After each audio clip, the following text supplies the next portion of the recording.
There's an earthquake. My husband, the captain of the rescue team, abandons me to save Wendy Smith, his true love. I don't stop him. I let him go. Why? Because when he was faced with the same choice in my past life, he saved me because I was 8 months pregnant. Meanwhile, Wendy remained trapped under the rubble. She ultimately died due to a lack of oxygen after the delayed rescue. Later, on the day I went into labor, my husband brought me to Wendy's grave. He watched me coldly as I collapsed on the ground from the searing pain. He ignored my pleas. Does it hurt, Yelena? Wendy's pain was 1,000 times worse when she was trapped under the rubble. I stared at him in disbelief as he descended into insanity. You were safe that night. You were in the safe triangle zone. Wendy would never have missed the best time for rescue if not for you using your pregnancy to threaten me. I want you to experience all the pain she went through. He forced me down on my knees and bumped my head on the ground before Wendy's grave. He ignored the blood that flowed down my legs. Ultimately, I died after major blood loss from a difficult labor. When I opened my eyes again, I'm back to the day the earthquake happened. This time, neither I nor my child will wait for him. Chapter due to the earthquake, I found myself trapped under some rubble. Trapped elsewhere was Wendy Smith. She was my husband, Stephen Hoff's first love. One of my arms was pinned beneath the debris and had already lost all sensation.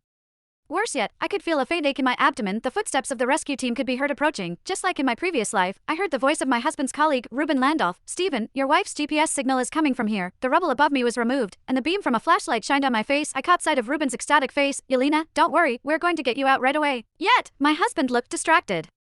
His work phone started buzzing, and he answered it without hesitation. From the other end came a trembling female voice. Stevie, where are you? It's so dark here, and I'm really scared. I could imagine just how pitiful looking Wendy was at the moment. Stephen's gaze did not linger on me for even 1 second. Instead, he hurriedly comforted Wendy over the phone. Wendy, don't be scared. I'm bringing people over to rescue you right away. I promise you'll be okay. His voice was gentle as he comforted the woman he held dearest to his heart, and in the process, completely forgetting that his pregnant wife, was still trapped under the rubble right in front of him. Ruben could not stand it anymore. He reminded Stephen of this, and my husband finally spared me a glance. I met his cold gaze and saw his brows furrow in annoyance. I've already told you to not run around when you're pregnant, and yet you had to come all the way to Jerlina to see me, and now you're trapped here because of this earthquake. Are you happy now? He said, his voice dripping with disdain. There are so many people trapped, yet we need to waste resources to save you. I could feel my heart breaking as I heard those words once again. When I was faced with these exact accusations in my previous life, I hurriedly explained that the hospital had sent me to Jerlina to attend a seminar. However, he firmly believed that I only came to fight for his attention, and to bother him this time, I did not wish to explain myself, nor did I feel like saying anything else to him. Chapter Stephen had not yet ended the call, so I could still hear Wendy's faint voice. Stevie, is Yelena also trapped? Then, you should go ahead and rescue her first.